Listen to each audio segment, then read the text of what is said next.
manu I te tihi o rangi e tuku te wai rere ana I ua nui a rua matua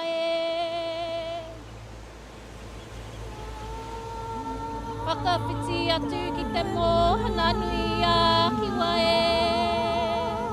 ki tēnei whenua taura I kore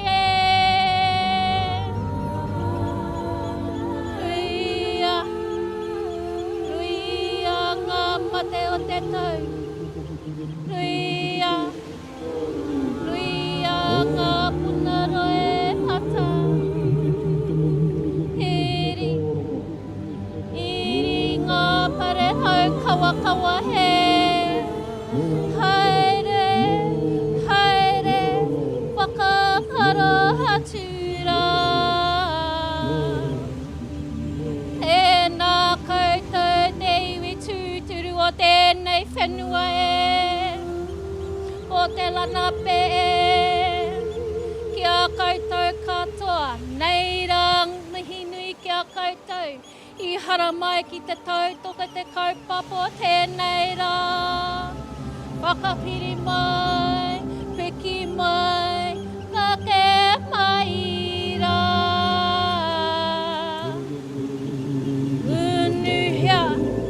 Unuhia te tatau o tēnei kaupapa Unuhia te tatau o tēnei kaupapa o whimi Haere mai I runga I te aroha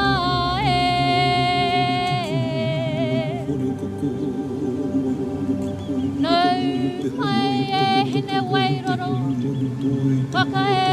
Whakahea tauri tapu Whakahea tauri tipu Whakahea tauri wai ara ki tai au nei E tipu rea hine kahurangi arki Whakamautai, whakamau orongo Whakamau take kaitu Ki tai au nei hine rauwharangi Tūturu whakamaua kia tina Haumi hui tahi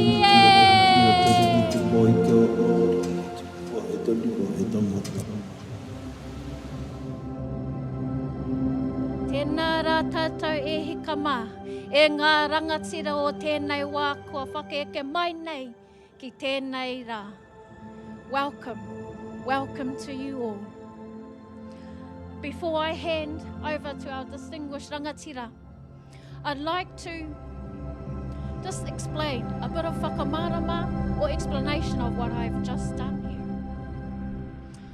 So, the chart that I've just presented, it walks in several pathways. Firstly, an acknowledgement to the kaupapa here today. We also pay an acknowledgement to those who have passed on, those who no longer walk alongside us. I then shift our thoughts, our acknowledgement and honour and tribute to those traditional landholders, to the land people of the whenua today, and of past Dalan Nape. Ngā mihi aroha, ngā mihi kia koutou, kia rātou katoa. I then turn to you all, e ngā rangatira, our leaders. We welcome you all here today to this distinguished, to this amazing, beautiful event. We are here today to celebrate 25 years of Whimi. Kia ora. I'm going to explain the presentation that I had behind us. As a creative, I'm a creative, as well as a health professional. So the presentation, the video clip, I worked with a niece as a collaboration on bringing to surface feelings of anguish, feelings of courage, feelings of loss. Her name is Te Huritia Hapi. She is the daughter of Tāwira Tahuri. and Henare Tahuri. Tawira is also a wonderful sister of Fimi. So we had what would you call it? It's a workshop, but a wānanga, a gathering where we support our taina. A taina is a younger sibling or a younger member of our family. And what we do within our group of families is we help build the knowledge and the expertise of those family members. So Tāwira's and Henare's beautiful daughter, Te Huritia, she was my taina, so I was her mentor to help her through the next stage of her professional development. That's what we do, because that's how we roll. So she is a beautiful performing artist. What she wanted to do is look at how can she amplify her work. So my role was how could I help support her amplification of that work. So we created this video that I've presented here. So Te Huritia, her representation is of a wahine called Taranga. And Taranga, she had we thought to be stillborn son, Maui Tiki Tiki.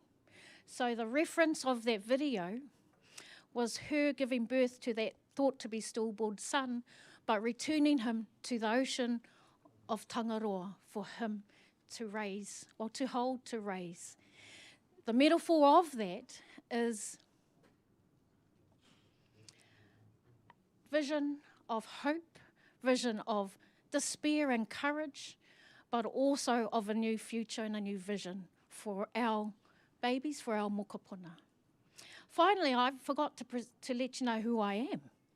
So, ko titirangi te maunga, ko uawa nui a rua matua te awa, ko horauta te waka, ko Ngāti Patuwhare te hapu, ko te aitanga hauati te iwi, no Aotearoa hau, ko Katarina Kerekere tōku ingoa. My name is Katarina Kerekere. Before I hand over, I'd actually like to thank my beautiful sisters here for sharing this space with me, for helping to lift me up, to give me strength and courage, because it's scary. It's my first time here. And I'd like to thank Fimi for the wonderful honour of being here. I've learnt so much. So nō reira, e ngā rangatira, tēnā koutou, tēnā koutou, tēnā koutou katoa. Kia ora.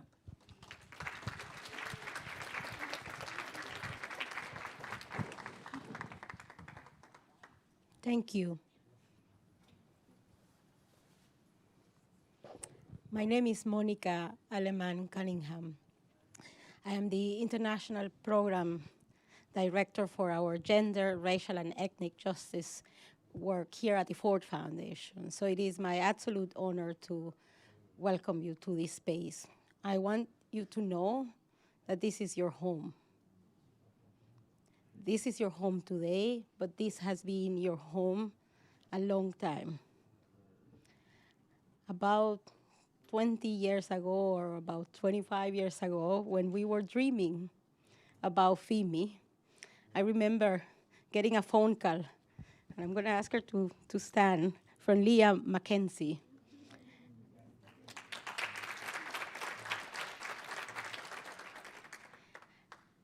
Asking me to step up to the challenge of creating our own spaces. You know, at that time, and just for those of you who don't know, I, together with Leah, was one of the founding directors of the International Indigenous Women's Forum. But the reason we created this space was because it was important for us to begin to create our own political agenda in international spaces. Because we knew at that time, as we know now, that in order for us to speak about self-determination and the rights of indigenous people, and to do it well, it had to come from us. I myself come from Nicaragua, from my own indigenous ways of being and living. I have tried every single day since I joined the Ford Foundation almost 15 years ago to bring that spirit here and to bring the commitment to support indigenous people. and also to begin to expand the number of indigenous people who are here. I want to appreciate also my colleague Marisa Viana. Marisa Cons, she's hiding, but I'm gonna ask her to stand up. Marisa and I are your sisters. We come from indigenous communities. I want you to know that every day as we come to work, we bring our identity, we bring our commitment, and most importantly, we bring our determination to move money to the communities that need money most. We are proud today to be a partner of FIMI. And to be a partner of FIMI for me is obviously like a full circle, you know, having started my journey in FIMI, to be able to support FIMI in substantial ways. Because, as I said earlier, this work will only survive if we create our own institutions, if we create our own movements, if we create our own political agendas. And that's what the Ford Foundation is in the business of. It's in the business of providing resources so that organizations can create their own identity and their own agendas. So I hope you know that that's what we are, and that's what we are trying to do. You're going to hear from our Vice President for U.S. programs later today a little bit more. But I wanted to just say, on behalf of the leadership of the Ford Foundation, on behalf of the trustees of the Ford Foundation, and most importantly, on behalf of the dreams of the Ford Foundation, this is your home. This is your place.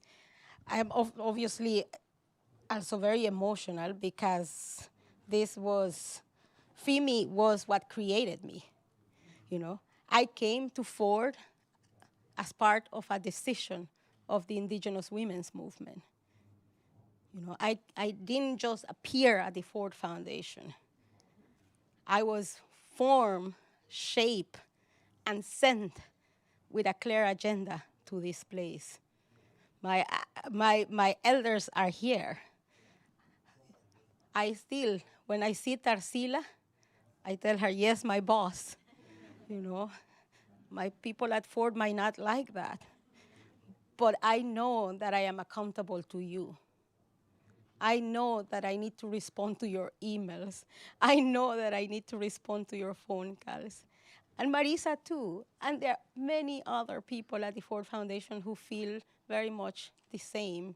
So this is not only your home, but this is a place that will respond to you, that will care for you, and that will accompany you as you shape the agenda of self-determination and as you define what is the future of our work in the multilateral spaces and beyond. I also want to appreciate Natalia, because Natalia and I work deeply in imagining and creating this iteration of FIMI. We were the first paid staff, no, of FIMI. So thank you, Natalia, for being here and for being such a strong ally to this movement.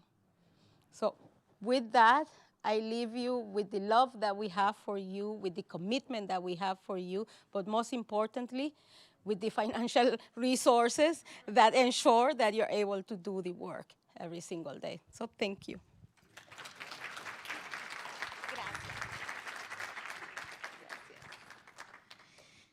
Thank you so much, Mónica. Muchas gracias. I will speak in Spanish. Please, can you use your translation service? And before that, I want to say in my language, Shogagap, Iwanogel, Hunim la Rutzili, which is oral, Chehun Ihri, Hamol Tioshich, Cherakau. Pues buenas tardes a cada una de ustedes. Estamos muy emocionadas y sobre todo queremos agradecerles profundamente que después de una jornada intensa, después de casi una semana de estar acá, han hecho su tiempo para acompañarnos. Se valora, se agradece. Y bueno, porque estamos acá. yo quiero saludarles y dar la bienvenida en nombre de la asamblea y la directiva y el equipo de FIMI. Yo quiero, a ver, aquí está Sandra Krimer, Joan Carly, querida Tarsila, ¿dónde está? Que no la veo. ¿Dónde está? Está por allá, en algún lugar haciendo coordinaciones. Norma Don Juan, que también es parte de FIMI, yo quiero valorar. No pudieron venir otras compañeras, algunas por visas, otras por salud, pero estamos todas unidas. ¿Por qué celebrar? En medio de un contexto de crisis, en donde todos estos días hemos hablado de lo difícil que está la situación, y de pronto FIMI aparece y dice, celebremos 25 años. Pues sí, hay que celebrar. Celebrar porque no ha sido fácil estar aquí. Celebrar los conocimientos, celebrar las alianzas, conmemorar la lucha de muchas mujeres que hoy ya no están con nosotras físicamente, conmemorar estas niñas que también han sido violentadas, jóvenes. Entonces tenemos mucho, mucho que celebrar, conmemorar, reconocer y por supuesto reconocernos entre nosotras como aliadas, hermanas, hermanos. Agradecemos la presencia de algunos varones, porque la lucha debe de ser de todas y de todos. La transformación de este mundo debe ser de todas y de todos. También estamos aquí para seguir tejiendo redes, para seguir tendiendo puentes, para decirnos palabras que nos fortalecen, para reconocer ese camino andado por algunas que quizá ya no están, algunas que quizá no conocimos y que pusieron la primera idea justo hace 30 años en Beijing, China. El grupo de hermanas mayoras se reunieron y dijeron, no tenemos un espacio propio, una iniciativa propia donde juntemos nuestras voces, y nació como ese primer respiro, el primer hálito de vida de lo que es FIMI en el 95. Y así se fue dando el recorrido de FIMI, que ya parte también lo comentó Mónica, y muchos de ustedes han sido parte de distintos momentos, etapas, y me da tanta alegría saber de que cada una de nosotras tendría una historia que contar de FIMI, de nuestro vínculo con FIMI, de nuestro camino como mujeres indígenas, y pues valoro, agradezco, celebro esta diversidad en la sala, diversidad de regiones, diversidad de culturas, de idiomas, de espiritualidad, la diversidad de pensamientos, de sentimientos, pero sobre todo celebro la unidad, celebro la reciprocidad, y es para eso que estamos aquí hoy, para celebrar, para fortalecernos y bueno, para seguir caminando juntas y juntos. Para eso estamos. Entonces, les agradecemos y esperamos que les guste el programa, que con mucha alegría, con mucha dedicación el equipo y todas hemos tratado de organizar para cada uno de ustedes, incluido el equipo técnico del Centro de Fundación Ford, los intérpretes que nos están apoyando, la gente que nos va a servir la comida, o sea, hay mucha gente moviéndose. Somos un movimiento. Muchas gracias.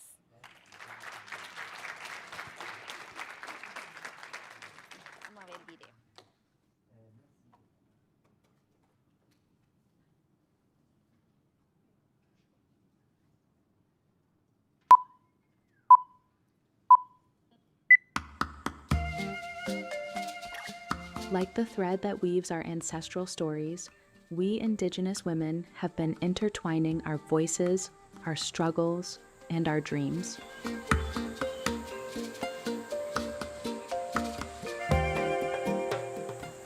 FIMI, que todavía no se llamaba FIMI, tuvo como contexto la preocupación de las mujeres indígenas y la llegada del nuevo milenio.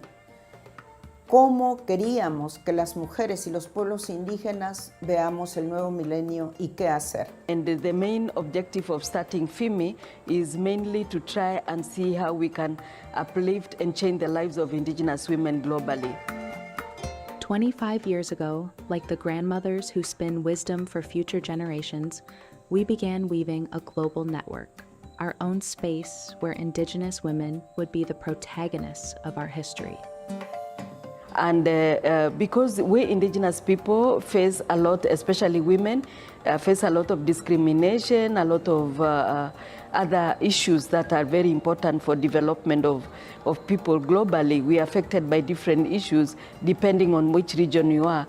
En ese sentido es que nos reunimos liderazgos de la región de las Américas y de otras partes del mundo para pensar en un plan que pudiera llevarnos a nuevos horizontes. So that's how FIMI was formed, and it has continued and grown from the time we started FIMI up to now where we are. We have grown, we have gone step by step. We've taken the long journeys, the short journeys, but we have made where we are, and we have also impacted quite a number of the lives of different indigenous women in different continents. From territory to territory, from community to community, FIMI has become the thread that connects local struggles with global spaces. We are a fabric that unites the voices of Indigenous women from all regions of the world. Han sido bastantes los desafíos. Primero, navegar dentro de un sistema que no es el propio, tener que estar dentro de las reglas de este sistema de los distintos estados, pues planteó sus retos. Sin embargo, las hermanas que iniciaron el proceso tuvieron esa capacidad de sobrepasar las barreras del idioma, de las distancias geográficas. Los logros son maravillosos y creemos que estamos en proceso, sumando capacidades, esfuerzos, recursos de todo tipo. Los principales logros que a lo largo de estos años hemos cosechado desde el trabajo de FIMI, quiero resaltar el tender puentes, articular, coordinarnos como mujeres indígenas a nivel global, la importancia de avanzar en la formación, el fortalecimiento de capacidades de las hermanas indígenas, tanto jóvenes como las mayores. Facilitar el recurso financiero.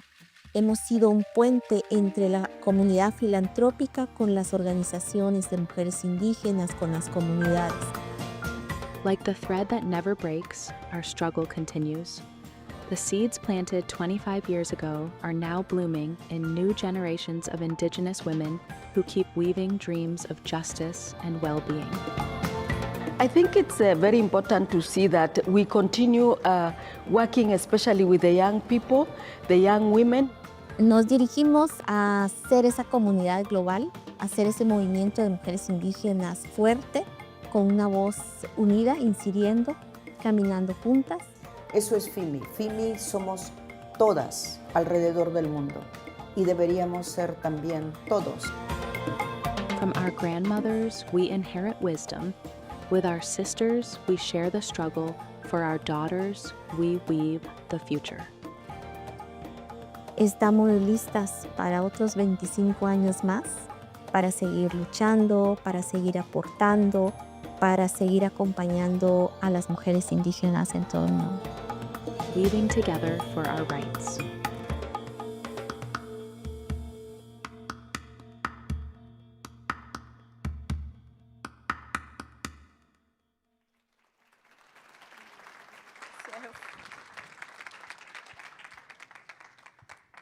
Bueno, ahora, now we have a special guest. I want to invite Ms. Nayaratsi Gunbonsba to give us some words, a special message, and thank you to be here. It's okay. It's okay here.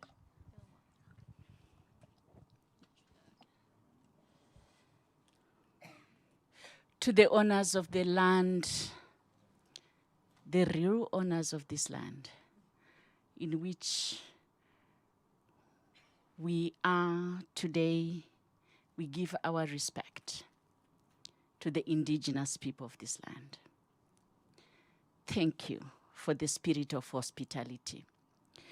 To the daughter of Miss Kitu from Nicaragua, and the peoples of the foundation, Ford Foundation, we give you our respect. We give you our respect. Thank you, Monica, for leading a very difficult and very important piece of saying diversity is the essence of humanity, reminding us of the inherent truth of humanity. I'm here as Assistant Secretary General and Deputy Executive Director, UN Women. My colleague Abigail is going to be with us throughout the session and we'll share a little bit more later. I wanted to say 3 messages. I am an African woman from Zimbabwe. When we work on indigenous issues as indigenous women, we must and should always center it within an understanding that racism is structural violence. And that racism, which is structural violence, limits the potential, the possibilities of us as a people. Secondly, that we need to continue, and this is why I have high respect for FEM. I have high respect for the Indigenous Peoples Forum. Because it allows us to talk about the historical injustices in which the land was raped, in which cultures of being were diminished, in which our languages were deprioritized, and yet diversity is the essence of humanity. Congratulations for the political declaration. Congratulations to the member states who stood tall, proud, confident to say we want a mention of indigenous women in the political declaration with a capital I, and not just as an invisible articulation. So I as Nyaradzai, we as UN Women, we as the United Nations are very clear that non-discrimination is a core value of the United Nations. That gender equality and non-discrimination is not an ideology.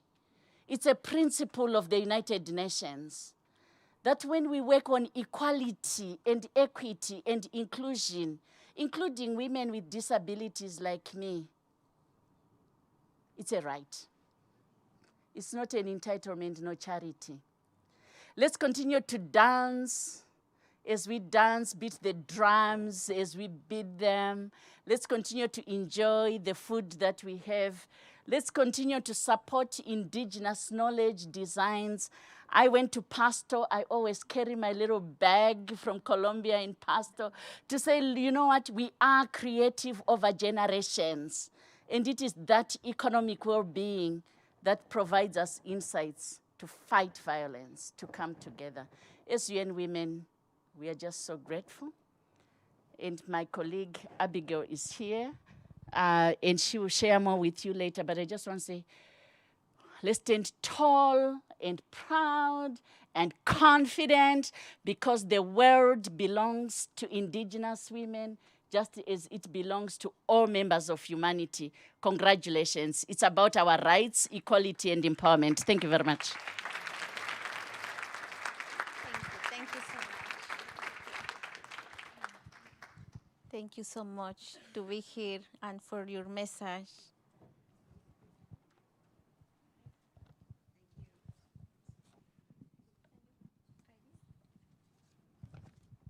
Can I invite up the members of the panel, please? Mariam?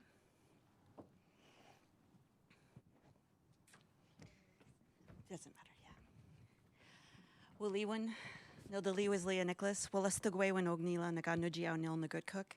I'm Leah Nicholas McKenzie, and I have the incredible honor of facilitating this very distinguished panel. I just want to say a few words about why I'm here. went to my first UN meeting 26 years ago. And later that year, I found myself in Peru with Tarsila, who is also my boss. And Tarsila brought together an incredible group of women to talk about, to dream big. It was Tarsila, Lucy Mulenke, who you saw in the video, June Spence from Canada, Jorunn Eikok from Norway, and Bernice C. from the Philippines, along with a few others. And together we dreamed of creating a global network. And because I was a youth at the time, and I'm a dreamer, and I'm wildly, wildly unrealistic, when Tarsila asked me to try and pull together a meeting of 100 Indigenous women in New York as part of Beijing+5, I didn't hesitate. But as Monica also pointed out, I was not a paid employee of FIMI. And so what I had to do was go find money to bring Indigenous women together. But I also had to talk my boss and my organization into allowing me to do this important work. And it was largely a men's organization, the Assembly of First Nations in Canada. And this is an important sign that this group of men said, we are going to support the work of these women, of these dreamers, who are going to do this incredible work on behalf of our nations, not just on our own behalves, not on behalf of Indigenous women and girls, but on behalf of all of our nations. So I'm going to stop talking and turn it over to this incredible panel. We're not going to introduce each person because their bios will show on the screen. But what I'm going to do is I'm going to ask each of them a question. And I'm going to give them a few minutes to respond. I'm very sorry to ask you to speak very quickly.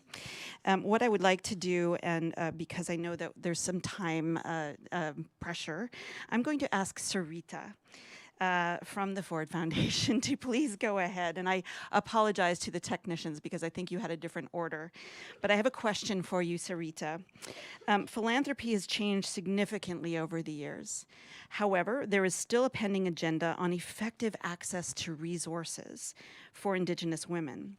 So what recommendations would you make to the donor community to overcome the existing structural challenges? Wonderful. Thank you so much, Leah, and congratulations to FIMI. It's amazing to be here to celebrate with all of you. And I'm so sorry that I'm going first. I'm the time pressure. Sadly, I have to get on a train to Washington, D.C. tonight, so my apologies in advance.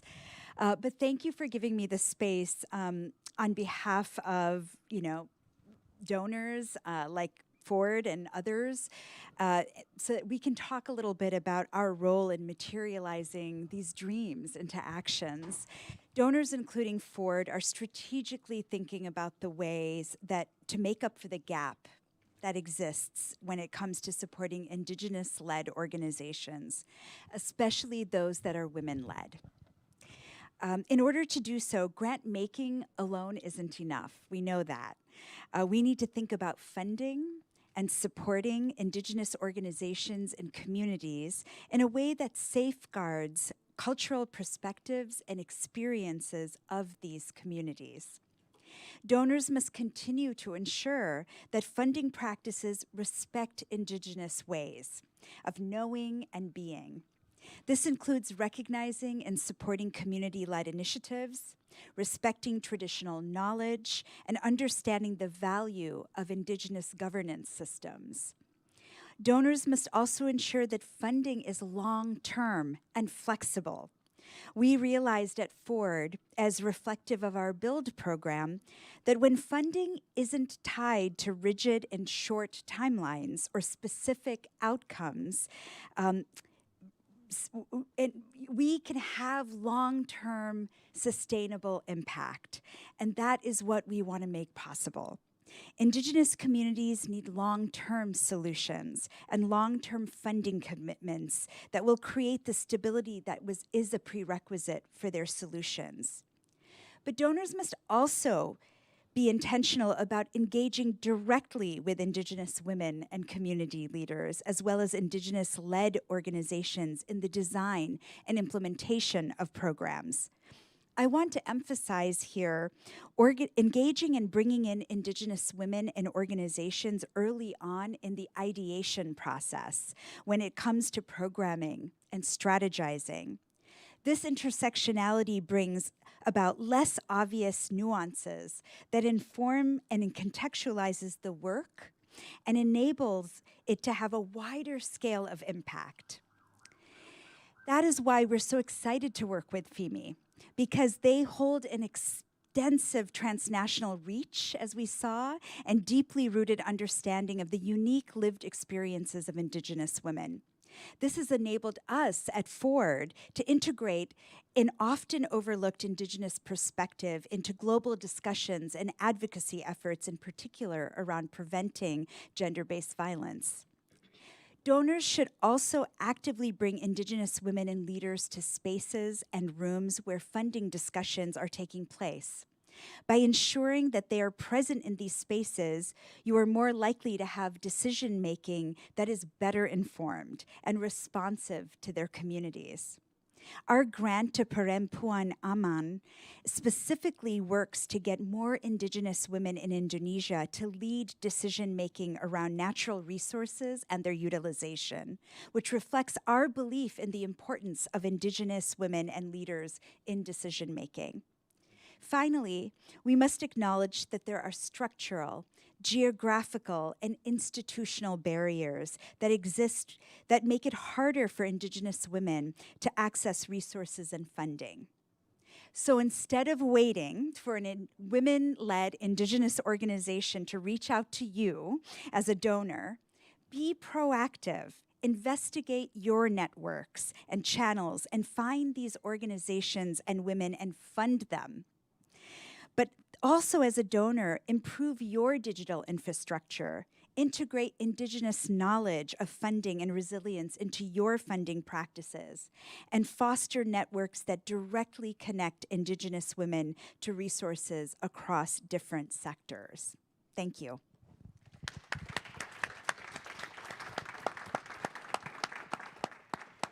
Thank you so much, Sarita, and so much. I just want to say yes to everything.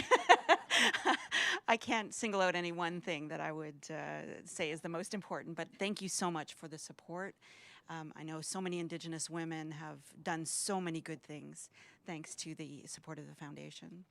And so I do know that you have to leave as well, so we understand. I'm so sorry to my fellow panelists. I feel horrible about this, but thank you so much. Okay, safe travels. Next, we are going to turn to Elizabeth Erka. I hope I said that properly. From the Sami Parliament. And Elizabeth, recognizing your expertise and leadership, 7 years on the Parliament, from your perspective, how has the resilience of the Indigenous women's movement evolved? And how has it revolutionized the world over the last 30 years? Go ahead. Many thanks, Leah. I have to say, because of our beautiful day today, where we stay here to celebrate the 25 years anniversary, their International Indigenous Women Forum and their Indigenous sisters and their alliance. It's really nice to see you again since Monday. I recognize many of you here. It's a big pleasure. And again, many thanks for the invitation to come here to say some words on behalf of the Sami Parliament, our national indigenous peoples' Parliament of Norway. And I have to say, I will start to say something in general about this big question, because it is a huge question you bring up here today. And then I will say general about this big question, and then I shortly will share some experiences from the indigenous women state in Norway a little bit later. And maybe I can give some hope about what could be possible in the future. And all over the world, we know indigenous women experience discrimination and marginalization within our own communities and from the larger community. The indigenous women's movement understand that to tackle the inequality that we experience as women, we must also tackle the system that upholds inequalities between people. And we must take care of Mother Earth, Iana, min etni, as we say in Sami. She gives life to us. As such, the indigenous women's movement is different than the Western women's movement and the international women's movement. It must be different, and we are very much needed. Indigenous women have continuously risen to advocate for our rights, preserve our cultures, and led our communities. Indigenous women have been at the forefront of preserving and reviving traditional knowledge, languages, and cultural practices. From local council to international forums, indigenous women have increasingly taken on leadership roles, and our participation has brought unique perspectives to policy-making processes, ensuring that the voices of indigenous communities are heard and respected. We have been instrumental in advocating for the recognition of indigenous rights on global platforms, and milestones such as the UN Declaration on Rights of Indigenous Peoples would not have happened without us. Our traditional knowledge and sustainable practices have been vital in environmental conservation and climate action. And we look to the future. Our voices are ever more important. Our resilience and leadership are vital in addressing the global challenges we face today. From climate changes to social justice, by standing together in solidarity, we can ensure that the progress made over the past 30 years continues to inspire and drive change for the generation to come. In conclusion, the resilience of the indigenous women's movement has shown us the power of unity, the importance of cultural heritage, and the strength of collective action. Today we celebrate, tomorrow we continue the work. Ologito, thank you.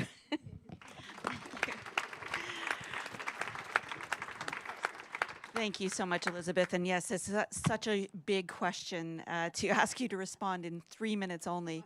And I'm about to do the same thing to the legend, Joan Carling. I'm going to give her 3 minutes to answer this question. So Joan, FIMI commemorates 25 years of collective struggles, overcoming challenges, and celebrating achievements. From your perspective, what are the aspirations and demands for a sustainable future with gender equality? Another big question. Yes.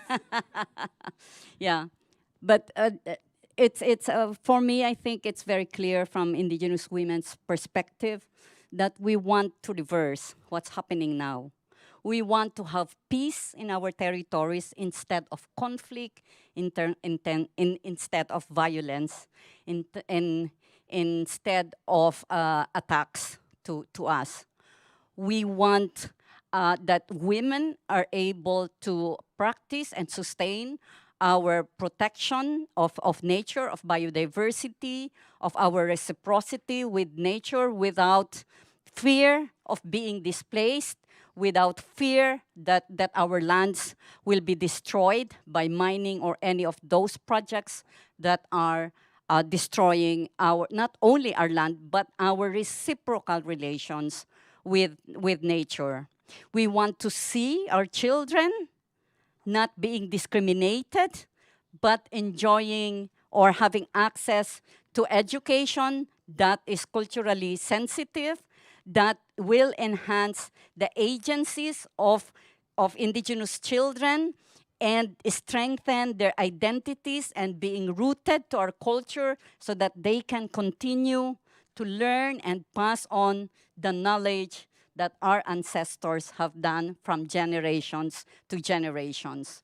We want to see women in political spaces participating actively in decision-making at all levels, from our villages, communities, to the parliament at the national level, and to global spaces, including, as we see in Ford, at the UN, in multilateral banks, in all spaces. We want to be part of the decision-making.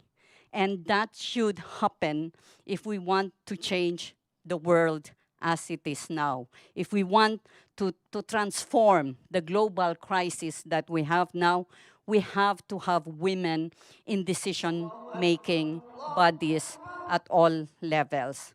We also want to have strong and resilient communities that are addressing the impacts of climate change, and that women are recognized as the leaders in putting forward real solutions to the climate change that takes into account our sustainable practices of protecting nature and people. So that is the vision that we have as Indigenous women.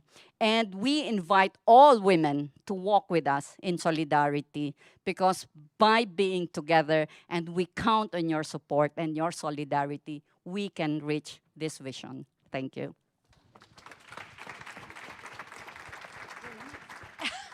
Maybe a little over. It's okay. I have such a hard time because we have such big dreams and so much to share, and our dreams just get bigger. Okay, so finally we're going to ask Miriam. Miriam, what do you expect to be achieved for Indigenous women in the next 10 years? Maybe the next 30, I don't know.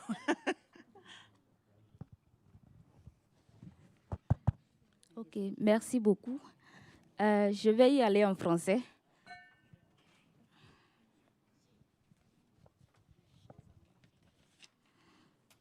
Ok, concernant les objectifs dans 10 ans, qu'est-ce que nous, en tant que femmes autochtones et filles autochtones, nous voulons, nous imaginons?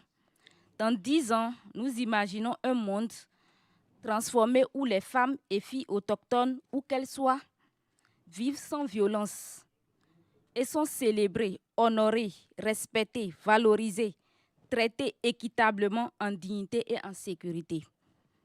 Dans 10 ans, nous imaginons et nous voulons un monde où les femmes autochtones, où qu'elles soient, elles ont accès aux services publics. Je veux dire accès aux soins de santé, accès à l'éducation, accès à l'eau potable, à l'énergie, accès aux ressources naturelles dont elles dépendent. Dans 10 ans, nous imaginons et nous voulons un monde où les droits et l'identité culturelle des femmes et des filles sont reconnus conformément à la Déclaration des Nations Unies sur les droits des peuples autochtones. Dans 10 ans, nous imaginons des institutions fortes dirigées par des femmes autochtones, où les femmes autochtones participent pleinement à la vie publique et politique.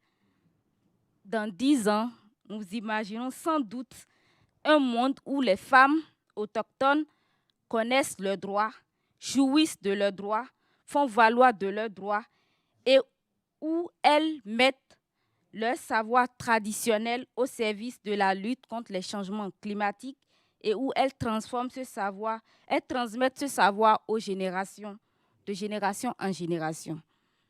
Donc, en résumé, en termes d'objectifs, ce qui a lieu de faire d'abord, c'est l'éducation. Mettre l'accent sur l'éducation. Être reconnu en tant que peuple autochtone et avoir des institutions fortes. Mais il y a un dernier objectif qui est la collaboration. Où que nous soyons, que ce soit en Afrique, en Asie, en Amérique, un peu partout, qu'il y ait une collaboration forte Ce n'est qu'en ayant cela que nous puissions atteindre nos objectifs ensemble. Merci beaucoup.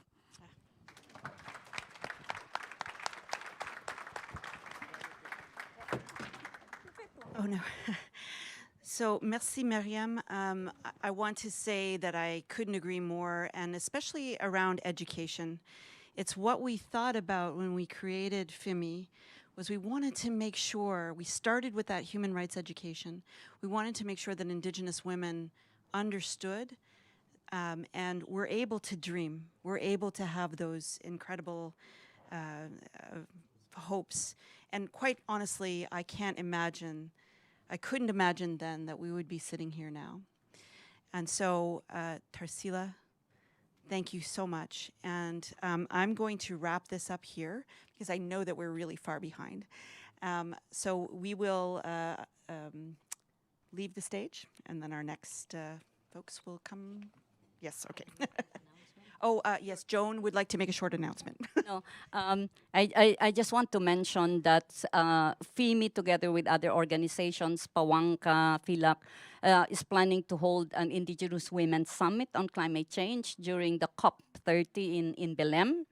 And we want, of course, to bring as much women, and we also want to have as much partners to join us in this historical gathering again for Indigenous women to come together and tackle the global crisis that we're facing now. And hopefully we get your support in this plan that we have.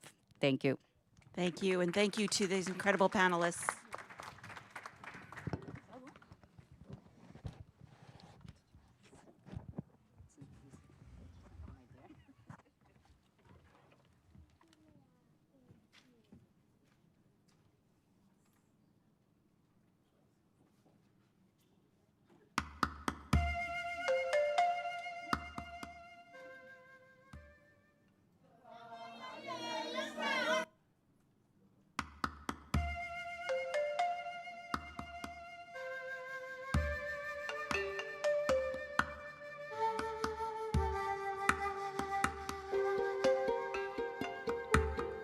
Mi nombre es Daniel Cabo de Contoma.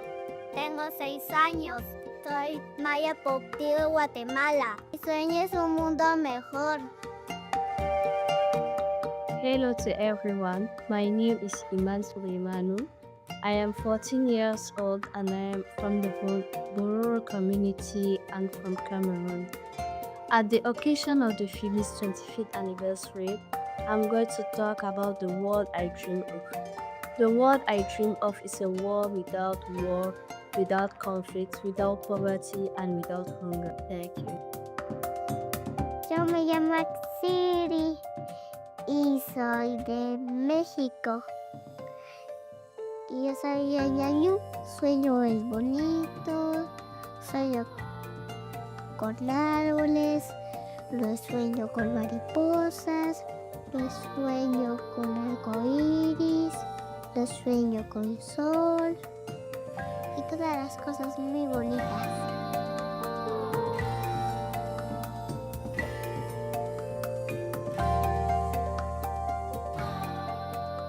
Sofía Fuentes Toma, Bashahilum Yapchel, Inmaya Ishil, Jejelelin tu Guatemala. Mi sueño es que todos los niños del mundo no sufran hambre. Tashidile, my name is Nina Yangi Sherpa, and I'm 5 years old, and I'm from Sherpa community, and I'm from Nepal, and in my dream world, I want to be like Elsa. I want to have lots of unicorn, and I want unicorn make happiness and joy. I want to share it with the world. Thank you.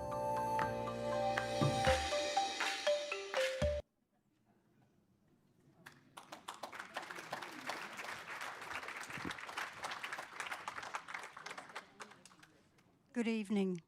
My name is Sandra Creamer, Kalkadoon from Australia, and my skin name is Quaiday. First of all, I'd like to acknowledge the traditional lands that we are on here today. I'd like to acknowledge all the traditional lands and territories that you come from, always was, always will be Indigenous lands. Greetings, good afternoon, dear authorities, distinguished guests and colleagues. And I'd also like to acknowledge all our elders past and present. It is an honour for me to be here today to be part of the FEMI board, and I want to really pay my respects to all the FEMI boards, all those are here and all those who are not here with us. And that's Vicky and Lucy. Thank you, Katrina and our sisters, to guide us in the spiritual opening, to my dear sister in New Zealand, Tarawa, for nominating for you to come. Thank you very much. Honoured to always have New Zealand here. Special thanks to you, Monica. Thank you very much. I know all the work that you've done. Thank you. And also to Sarita from the Ford Foundation, and to our co-hosts who provided us with their space and the support of Indigenous women by FEMI. I deeply appreciate the participation of Leah. Thank you very much. Honoured to know you and listen to you and know your history that you have done and what you have done to support FEMI. Thank you very much. And who is one of the founding leaders, Yuzar, of FEMI. It is so important to know who our founding leaders are, because you meet so many young women and they come in the door and they think it's easy. No, know these women, know their name, because they are the ones, Cecilia, Vicky, Monica, Leah, Joan, who have paved the way for us to all be here sitting at the UN and walking in very swiftly thinking it was easy. It was not.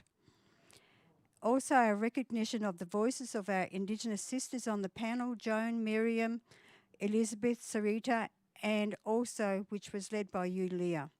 As we heard from the panel, how powerful their voices were, how their visions were. That is what it is for Indigenous women in the world. That is what our wish is and our dream is. And we know that one day with all of us as a collective, that will come true. If not for now, maybe for the next generation. This is the role and dream of FEMI, to facilitate the global coordination for our voices, to connect with each other, to support us from the grassroots levels and into the international levels. As you see, FEMI brings us here as a collective. We recognise our sisters from the Indigenous organisations and networks from the diverse regions and territories for their intense, committed work, often invisible, and with the many risks and limitations. But we are here to celebrate our efforts of FEMI, to bring the many Indigenous grassroots women through to become leaders, and throughout the world ensuring that their voices are heard at the table, and they are the ones who FEMI know can bring solutions. Acknowledging the progress that we have made in the framework of 30 years of the Beijing Platform for Action and 25 years of FEMI. We still face great challenges such as violence and the struggles for territories. The voices of us, of our girls, inspire us to continue fighting together. Through this knowledge of FEMI, it was not an easy road, but we will continue to be with everyone as a collective, as Indigenous women, Indigenous leaders, to make sure that barriers and challenges for women are supported through FEMI, but also knowing that you do not walk alone when you come here to the UN. And I'd like to also announce the second part of our agenda is a reception to commemorate the struggles of Indigenous women. We will continue this in a few minutes. But first of all, before I go, I'd like to really acknowledge you, Cecilia, for all that you have done. Thank you very much. You have paved the way for many of us. And you have been one of the greatest leaders that I know as an Indigenous woman. Thank you. Thank you, sister.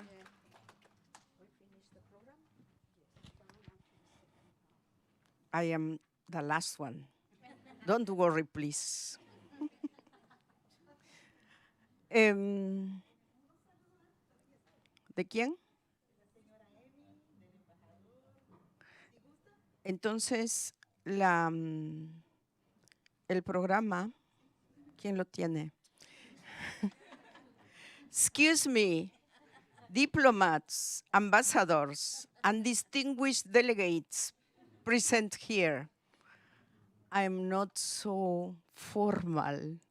That's why I was waiting at the end. Please, who has the list of our speakers? Sandra, no. Okay. You do if you have the right. Yeah. Norma, please.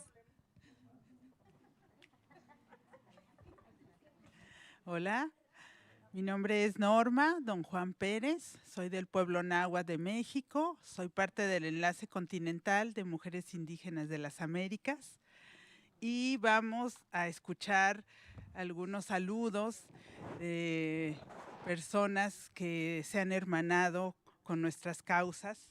Así que vamos a pedirle a Emi Furuya, Directora General de Asuntos Multilaterales y Derechos Humanos en Asuntos Globales de Canadá, que nos dé unas palabras.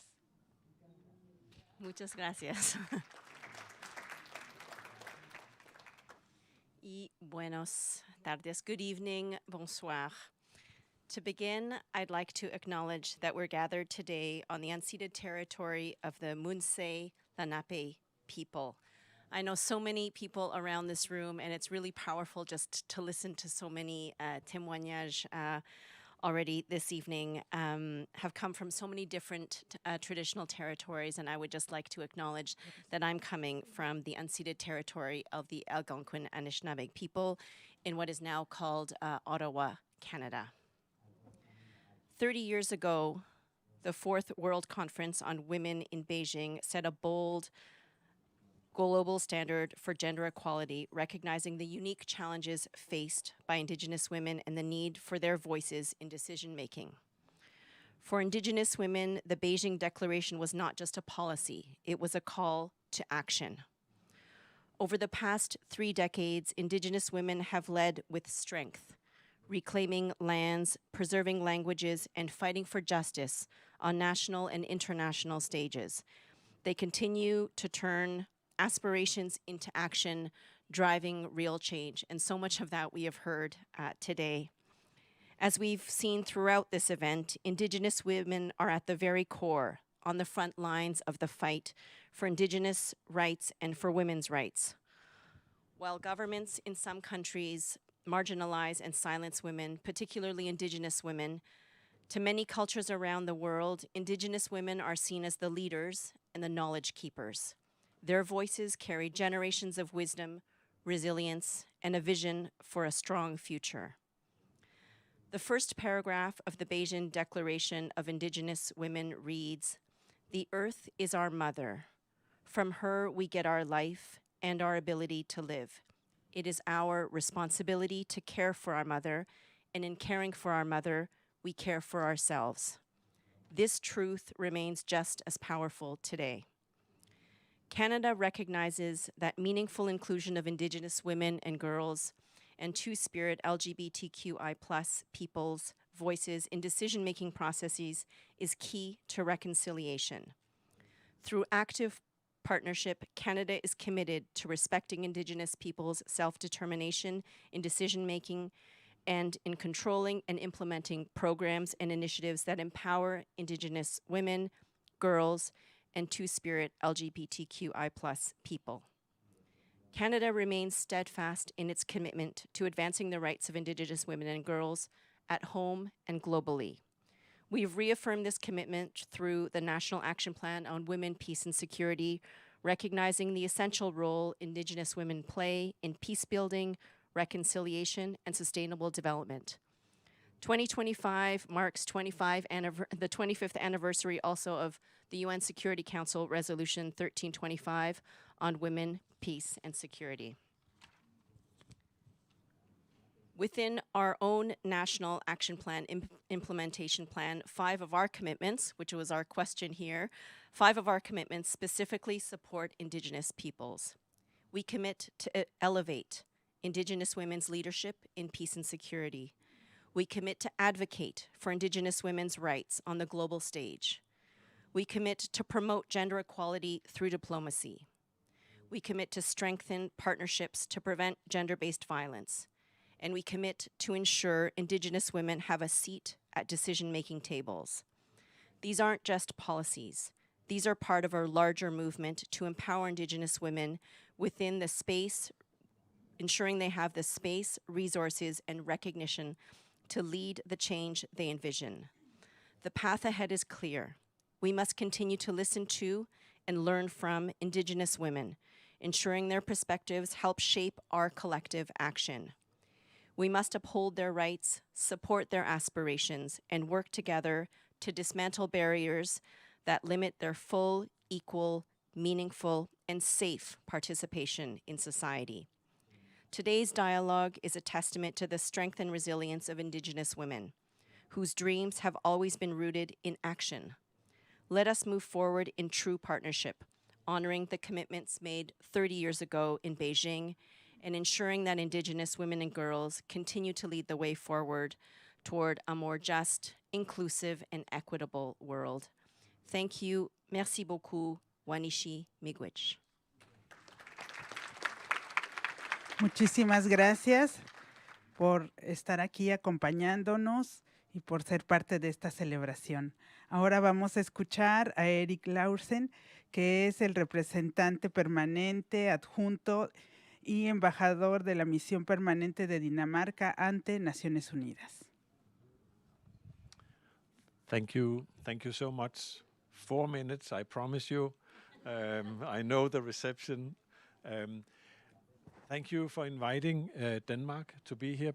But before my speech, I would actually like to acknowledge a much more important Dane who is here in the room, Signe Leth, who is in charge of the IFGIA, which is in Copenhagen, the International Working Group for Indigenous Affairs. We have an excellent cooperation with IFGIA, which has its headquarters in Copenhagen, but is working globally. So Signe, it's so great to be with you here, and it's also really nice to follow on from Canada. We have an excellent cooperation with Canada and some other countries, with a group of friends of Indigenous peoples here in New York. So thank you for that. Thank you to the speakers. Thank you for the inspiration and the insights that you have given to us and to me, and which has indeed broadened my perspective, both on the progress, but certainly also on the challenges that lie ahead. Thank you so much for your strong voices. It is very much an honor for me to address you today on this important occasion of the 25th anniversary. I must say that I'm impressed by the calm and the friendliness in this room. It's something that I would want to transfer to some of the UN meetings. I must say it's a much nicer environment to be here. Thank you for that also. This occasion is where we can not only focus on gender equality within the Indigenous realities, but also commemorate FIMI's 25th anniversary. It's a celebration of FIMI's vital role in bringing together Indigenous women from across the globe. And we all know that each year during CSW, thousands of people gather here in New York to discuss how to strengthen the rights of women and girls across the globe. In this space, it is crucial that Indigenous women are present to shed light on your unique challenges, on your perspectives, and indeed also on your solutions.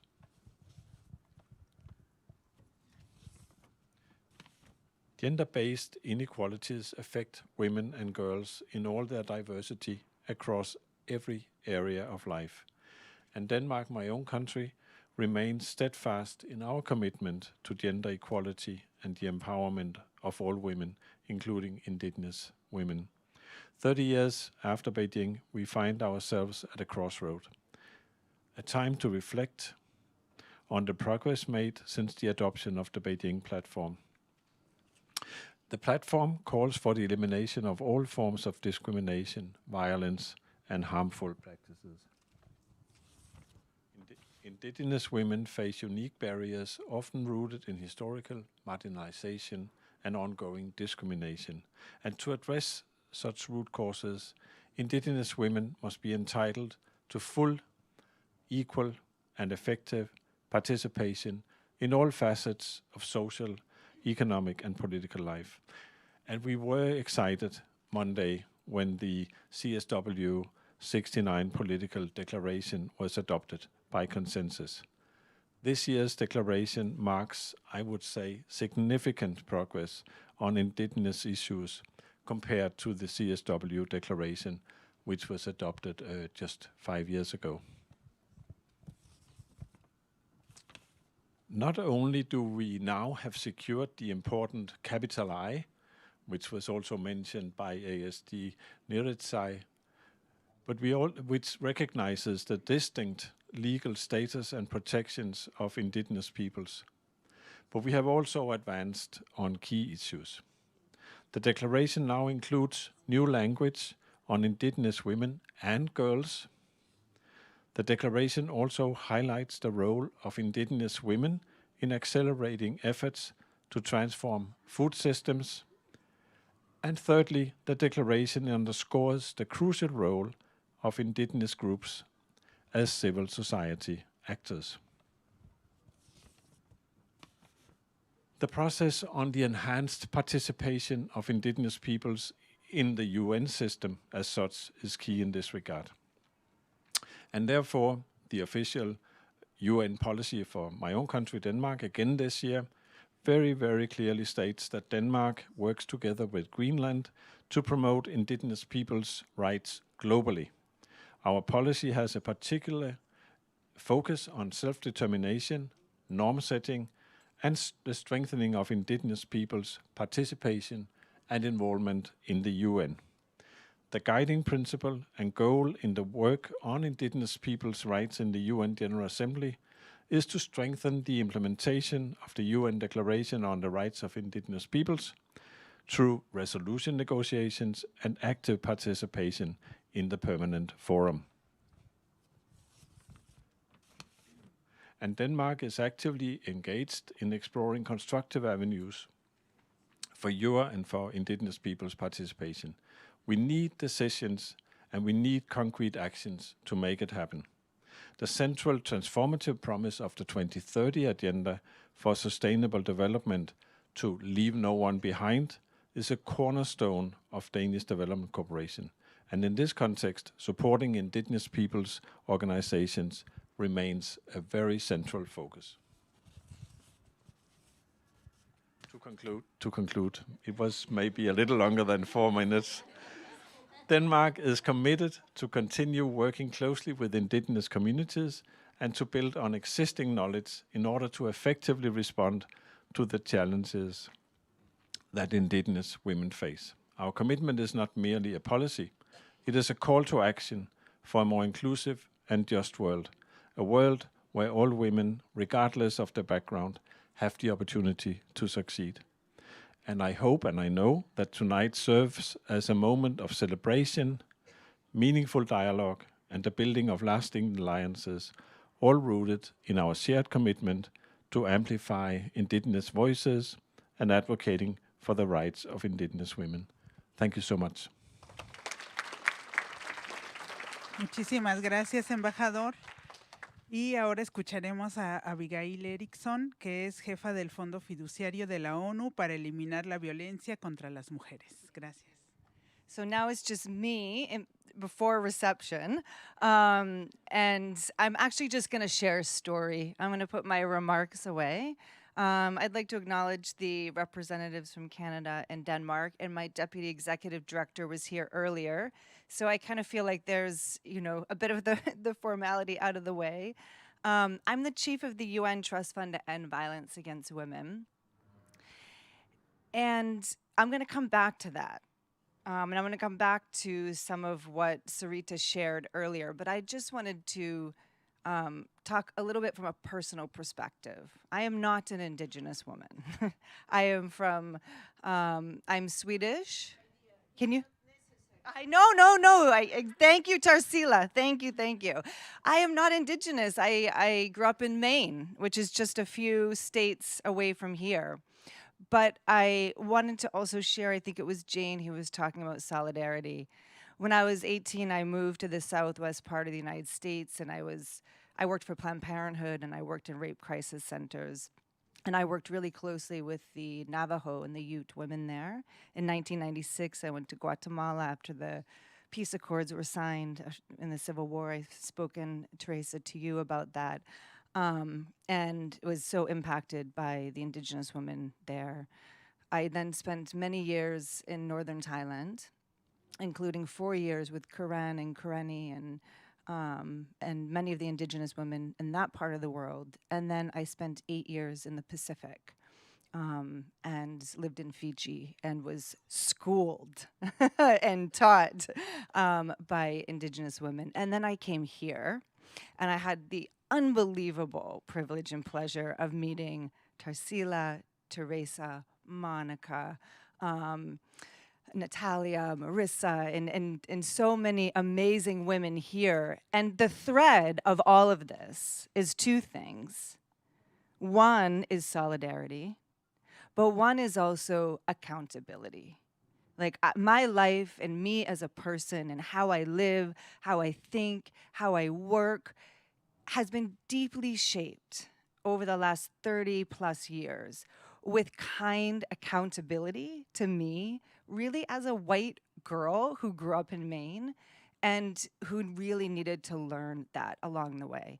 And I share that because when I came on board as the chief of the trust fund, and I know for many of you, the trust fund is so hard. And I always say to my team, they're like, civil society, they love us. I'm like, no, they don't. It's hard for them to access the funds. And when I came to the trust fund, I had some very kind colleagues tell me, you know, indigenous women and Afro-descendant women, they're frustrated. They're feeling like they can't access the funds.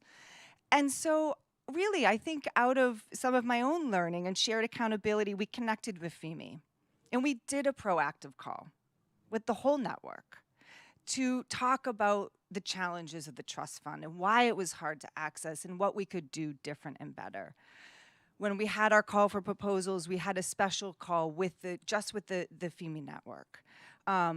Not because to help understand the process, right? It's not easy. We're still the UN. We're trying to make it better, but it's not perfect. I want to share for Ford and the funders out there, and this is not about the trust fund, this is just about the demand and the potential that is there if we could resource it. In our call for proposals, we had $72 million demanded from indigenous women-led organizations. This week at CSW, I heard a statistic that $1.5 billion has flown unrestricted, core, flexible to the top 3 anti-rights organizations. And you just imagine, oh my God, if we were just funding the potential that we know is there with indigenous women organizations and networks. And whatever I can do in my role to support indigenous women networks and FEME, and the work of Monica and so many of you to really advocate for those resources going into the hands of indigenous women's rights organizations and networks, because I know, not just because I'm the chief of the trust fund, because I've lived a life where I've really been taught by and impacted that it is indigenous women that truly can get us out of the mess that we are in right now. And I salute you. I salute every indigenous woman that is in this room. I salute every indigenous woman and girl that is outside of this room, who are no longer here with us, who are going to be here with us. I have the most profound respect and admiration for you, for your knowledge, for your wisdom. And there's just 2 things I want to commit to. There's many things I want to commit to, but there's 2 important things. One is at the trust fund, we are in the process of developing our next strategic plan. And this really matters because it's consequential. These times are big times we're in.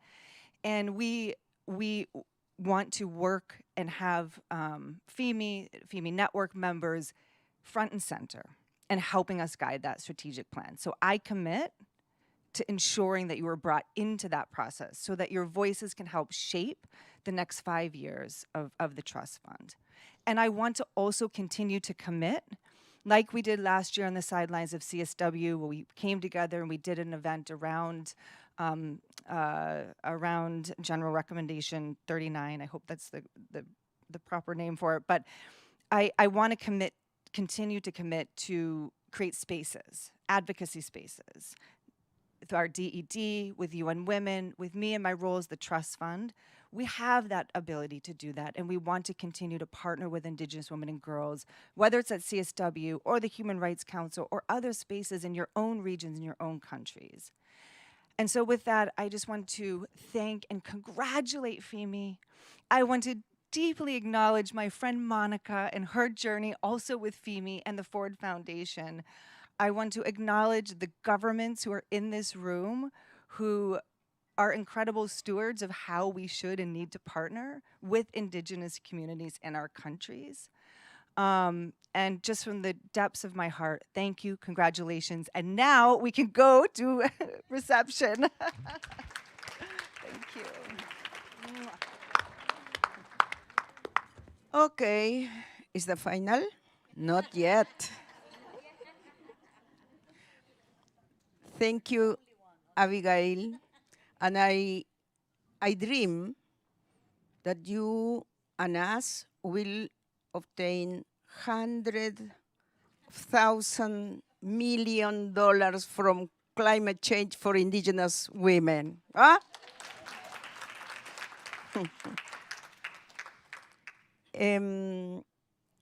I want to mention Canada. Thank you very much for coming. I don't know if Leah mentioned that we arrived to this meeting in 2000 for Beijing+5 with the support of Assembly of First Nations of Canada. Thank you for that, Leah. We always try to be strategic. We said, Leah, you have to obtain that.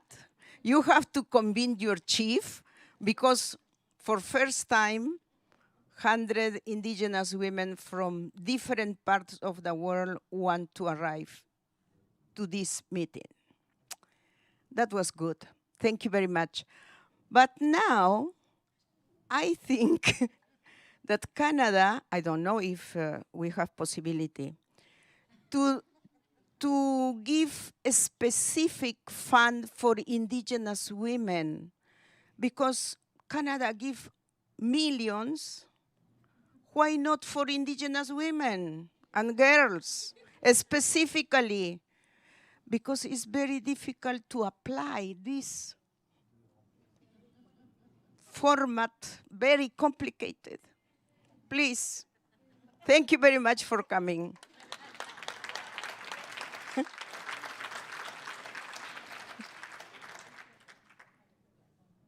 I want to say something for Denmark, but he's not here. He abandoned us. I want to say thank you very much to Denmark for two reasons. First of all, because Denmark, Norway, because the advocacy of Sami people, support us during many years in the process of the Indigenous Peoples' Rights Declaration and in the process of creation of permanent forum of Indigenous peoples. And we arrived, Joanna and me, for first time here to the first session of permanent forum, because IFIA, where is IFIA? Receive fund from Denmark and pay our room. They have to divide the small fund, all of us. We are small, Joanna and me. On that time, we shared that small room And but we are here. Thank you very much.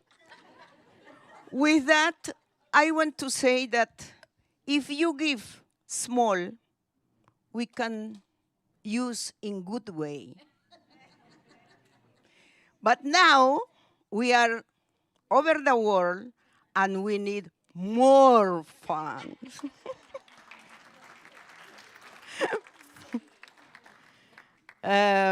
Yeah. It's necessary to have these principles. Why we indigenous women are talking about our process. Here is Monica and Natalia. And maybe Vivian Stromberg is listen me and laughing, because when I talk, she always used to laugh. When we arrived the first time, we tried to learn and meet each other and try to understand 7 geocultural regions, indigenous women from over the world. And I don't know if Monica and Leah remember better than me, because I try to recuperate the history. Where are we, and how? And we took 10 years, the first 10 years, only to talk about FIMI. Huh, Monica? The first 10 years. In this occasion, I want to say thank you very much to Elsa Elstamatopoulos.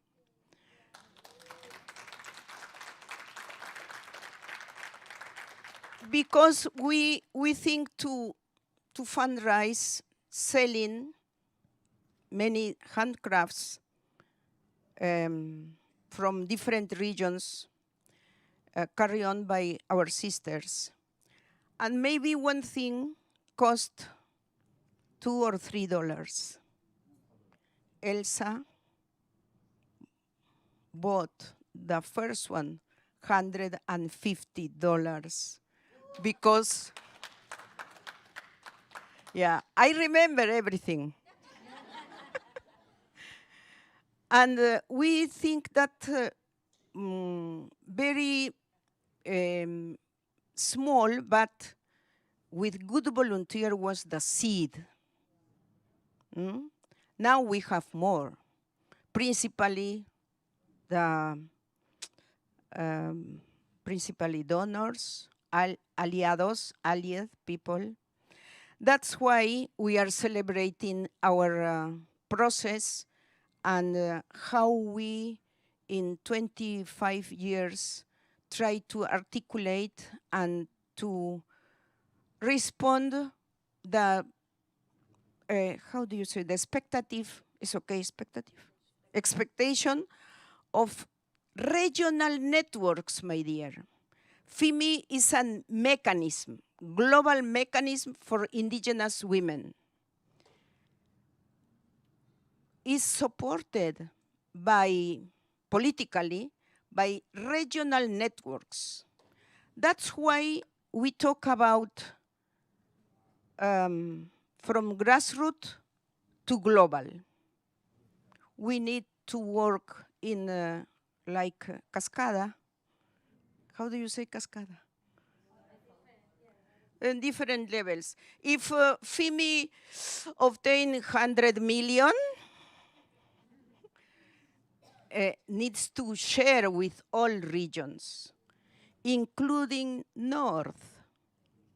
Because when we talk with North region, they said, why always exclude us? If you see the native reserve, we need to discuss about violence. That's why we need to eradicate, indigenous or not, with fund or not, with decision, political decisions, to eradicate all kind of violences against girls, young people, and women over the world. Because for us, the violence is multidimensional. And we don't want to be violated in our body and not in our territory. Because if we talk about SDGs, if we don't have access to territory or our proper place where we can develop sustainable life. That's one. The other is, please listen to indigenous women's organization, to indigenous peoples, give opportunity to share what they want and how we can develop a very efficient program in each countries or communities. Thank you very much. Now let's go to eat and celebrate and make networking, okay? Thank you.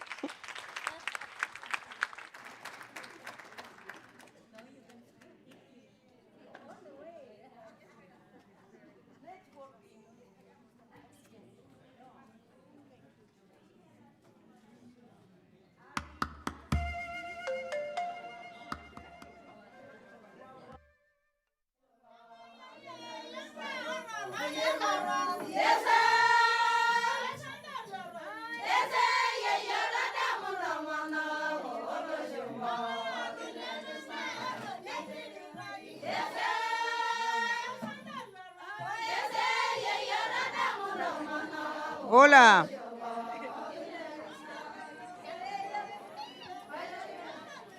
But many years if he gave us.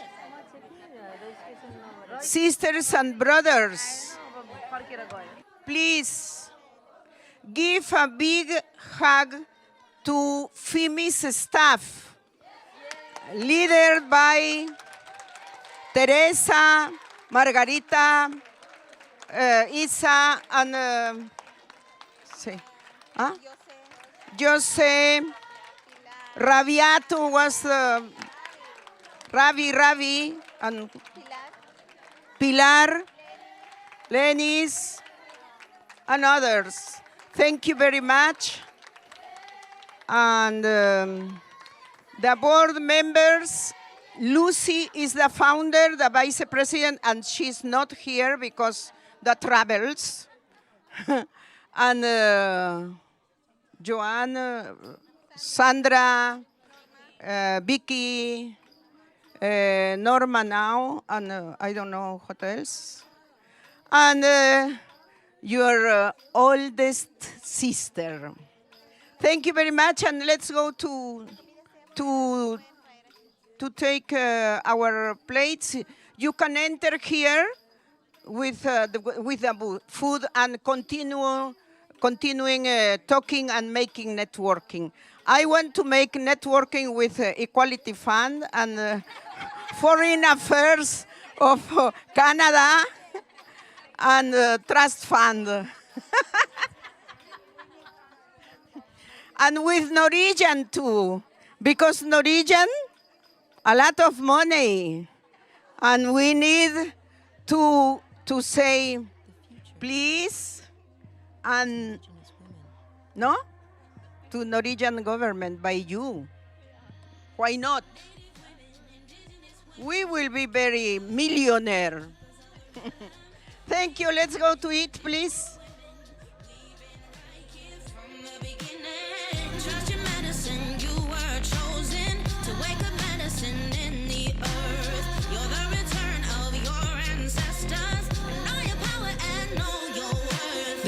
Bursting through, they thought that we were through, but we're just getting started and there's nothing they can do to top us or drop us, beat us or block us, cause 500 years of genocide couldn't stop us. Look into the dictionary and you'll see the definition of indigenous resilience. This is Native women, my great-great-great-great-grandmother's vision. They tried to stamp it out, but the phoenix is risen. Native women, indigenous women, keepers of the heartbeat, keepers of the rhythm.